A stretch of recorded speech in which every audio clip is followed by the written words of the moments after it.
Well, today's video is going to be something different. The rules of thumb of masonry. And what prompted me to do this video is I got this comment back from a guy, and he kind of praised me, and at the same time he questioned me, which is good. He did it in a professional way, and I think that I'm going to kind of answer it online here. So he says this: after watching about 36 Mike Haduck videos, I have very conflicting feelings. I recently purchased a Century house, and I've been binge learning how to repair an old stone foundation. Haduck's videos came highly recommended. Well, thank you for that. My background is in mechanical engineering with technical diagnostics, with a smattering of construction, but no prior masonry experience. After watching many of Mike's videos and reading more technical articles on field stone walls and the lime cycle than I care to admit, while I have deep respect for Mike's craftsmanship and epical knowledge, the man can probably lay block and build a retaining wall in his sleep. He's forgotten more than I'll ever learn about the craft of masonry, and there's no denying that. But when he ventures into the design engineering side of his field, like many contractors, he seems to learn on rules of thumb and tribal knowledge more than actual research. Well, I did go to college. I was in military in the Middle East during the Vietnam era, and they paid for college, and I studied architecture and I studied law, and that was a God's gift to me, I think. And he also said, if you have a hammer, anything looks like a nail. And to Mike, type S mortar seems to fit just about everywhere. Well, actually, that's almost true, because S mortar has Portland in it.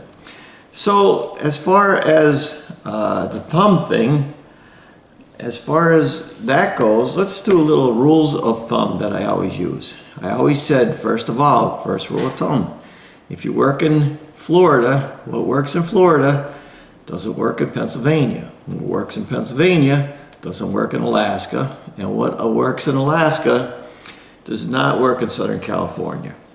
It's all different. And I got a lot of rules of thumb here. I always like this one: a lot of caulking and a lot of paint makes a carpenter what he ain't. That's a good one. But another rule of thumb is that I always tell you is, where the palm trees be, it's better for the masonry. Now, when I just came back from the Coliseum, they used travertine for a lot of their carvings and everything, and Rome has palm trees. And they all talk about Roman concrete, but Rome has palm trees. And where the palm trees be, it's better for masonry. That Roman concrete and that travertine was up in Pennsylvania where I live, it'd be gone within 100 years. Another rule of thumb: if it lays flat on the ground, if you're doing any kind of cement work, concrete, it has to be Portland only with sand. That's one of my rules of thumb. Why do I do that? Did you ever see anybody ever do anything on a lime on the ground and it actually held up? Nope, never. Now, if it's up and down, if it's brickwork, yeah, you could add lime or mortar, but it should have Portland to it where I live in the United States. Another rule of thumb: if it stays up wet, it'll stay up when it's dry. When you're building a big retaining wall, or you're doing veneer or block walls, I used to do a cellar in one day, 10, 11 courses of block, the whole cellar in one day. If it stays up there when it's wet, it's usually going to stay up there when it's dry. You learn more ripping out old work than you'll ever learn building anything new. Because when you're ripping out old work, then you learn all the things that don't work. So that's a big deal. If it absorbs water, don't use them, and that's under the palm tree rule. In other words, if you got pavers and you pour water and that sinks into that paver, and you use that paver up in the Northeast, when the frost in the winter hits it, it's going to bust apart. I just filmed a paver job down here in Florida, and I took that and absorbed water. They're going to get away with it, but that would never happen up north. Another rule of thumb: the cement should always be softer than the product you're using, whether it's cement or mortar, lime, whatever you're talking about. If If that cement ain't softer, it's gonna crack through that brick when it's cracks. Now a lot of times I see guys and they do a whole brick job and they use the same type of mortar on the bottom as they do at the top.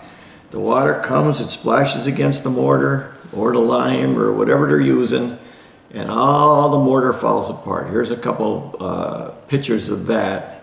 I see that all the time, and you have to add Portland to it. Another good rule of thumb: rulers are fine, the pattern's divine. In other words, you use a pattern instead of a ruler. I see guys build steps all the time. They don't cut out a pattern. Put it up against where you're going and follow that pattern. You can't make a mistake. They're out there with rulers all the time. Ruler, ruler, ruler. They overthink something or forget something. No good. They got to rip it out and redo it. Always use a pattern when you can. Doctors bury their mistakes and architects plant ivy. Don't ever think that architects always know what they're doing or engineering. They make mistakes too. A lot of them come up there. I'll go up and tell them. I'll say, hey, this ain't right. I did that. We were building a mall out in New Jersey under the Union. I said to the guy, he said, hey, this ain't going to last. He goes, well, we don't care. He said, because we only design something to last 35 years. And that's the kind of thinking you get. Well, when I do something, I don't want any callbacks. So that's the way I look at it. When a stone is first quarried, it's always softer than when you leave it out in the air for a while. They even do that with metal race car engines. They build a race car engine, they let it sit for a year or so before they use it. Why? It hardens up. When you first pull something out of the ground, it's softer. When the Romans were building those aqueducts out of tufu, they were using tufu, and they could cut it with bronze tools. And it was soft as soon as it came out of the ground. Once it's out of the ground, it's going to get hard. They had this red stone that they built this church out of Scranton, and we had all this extra, and it was so hard you couldn't even chip it anymore. That's how hard it was. And so that's another thing you should know. Lay it out dry or my oh my. The first time we ever did a brick house, we always started at the bottom, and the main mason made me go around that whole building and lay the brick out all the way around. And then he looked up at the window, and he looked up at his heights, and he looked at everything else. He made sure there was no ledges. Lay it out dry around the whole thing. You're not going to make a mistake. They always use rulers and they make mistakes. Always lay it out dry. You can't make a mistake. Let's continue on. As many others have pointed out in this video, he skips over the many types of lime mortars out there. Even from my armchair, I know there's a big difference between a hydrated and hydraulic lime or type S Mason's lime versus NHL 3.3 lime mortar. But to Mike, everything is just lime. And when commenters ask him to explain the differences, he just say, I can't buy that here, and no other masons I know use it. It seems like a cop-out to avoid explaining the nitty-gritty technical reasons why he assumes any non-Portland cement-based mortar won't work in a four-season climate. He doesn't even go into the reasons why he thinks lime mortar always fails. Mortar does not rot or not organic if it fails. How? Spalling, cracking, crushing. If you don't understand why something fails, how will you justify your solution?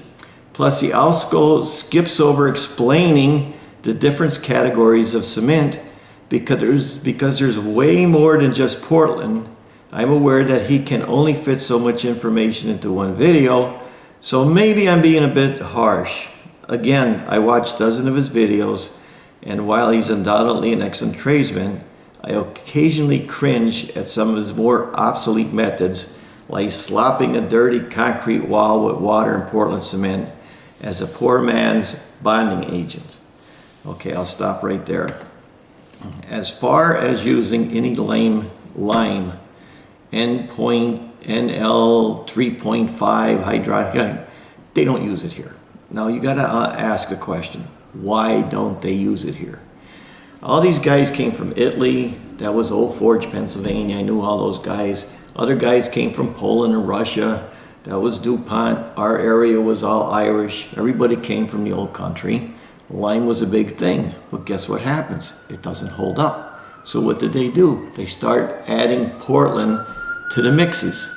And then they found out when you add Portland to the mixes, the joints last longer. I can't tell you how many times people from the South came up here and they used their techniques, and in 3-4 years everything fell apart, and I'm the guy that had to go fix it. So if I'm in a business, or my family was in a business 75 years, and we're using this product and it works and we don't add any callbacks, that's what we continue using. I looked it up on the internet, and the closest people I seen selling any line 3.5 was Lancaster, which is a 2.5 hour drive away. Now let's ask, why are they doing it in Lancaster? Because it's like 7 or 8 degrees warmer down there than it is where I live. Where I live, it's 27 degrees at night. Then in the morning it goes up to 35, and then it rains, and then it freezes again, and it busts everything apart. So I'm a Portland guy. I'm sorry, but it always works. And there's no reason for me to change something that works. If it ain't broke, don't fix it. So I don't use it. I was over in Wales, and I went down when they're doing Conway Castle, and this guy explained the whole thing, and I actually filmed it, but I said, I'm not going to use it.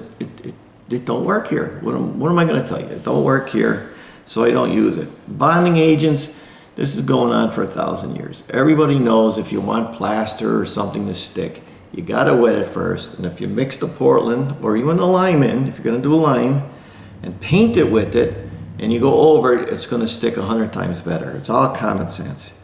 It's all experience. Now he goes on and he says, I might be a bit harsh. Again, I'm watching dozens of his videos, and while he's undoubtedly an excellent tradesman, I occasionally cringe in some of his more obsolete methods, like slopping a dirty concrete wall with water and Portland cement as a poor man's bonding agent. It seems like Mike decided to stop learning about the technical side of the industry somewhere around 1997. Don't forget, I was in my dad's truck in the late 50s going to quarries with him. I was born in the early 50s. He would be formally forced if he took it back up again. The trades needs master craftsmen like him who could be as skilled with their heads as their hands. And that was the end of the letter. I want to comment the guy, because if it wasn't for him, I probably wouldn't make this video. Now you got to understand that I do go into new things. Like, I'm a big proponent of rapid set mortar mix, or rapid set fast drying cement, right? Didn't use it when it came out. It's only out maybe 15 years. And then it took me 5 years to really trust it. I put it in the freezer, I took it out of the freezer, I did everything like that. I tested it myself, and then I finally started using it.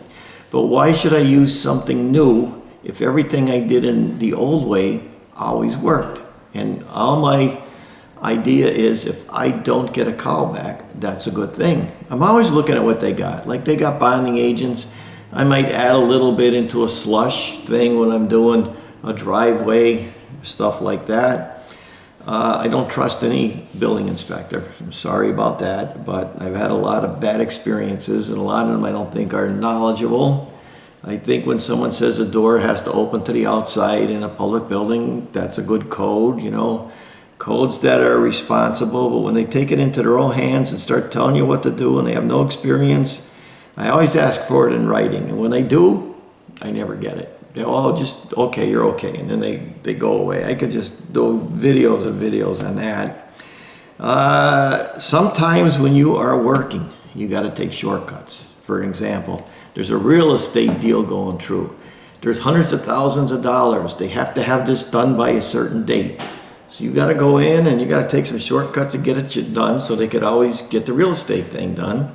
As long as they all know that, maybe the bank's requiring it or the inspector's requiring it, something stupid that they want done, you know, paint over lead paint, you know, it's crazy things. Sometimes you got to take shortcuts, but as long as they know you're doing that, you know, to get it inspected, and they always get a little payback when the inspectors come and they tell you something's wrong and then you fix it, and then they get paid to come back and inspect it again. That's a shame. real estate deals, sometimes people are old and they need new sidewalks and they don't have no money. So you say, well, you know what, here's what I'll do. I'll just bond it up, I'll patch it up for you. You know, every year or 2 years, here's how you do it, here's the product.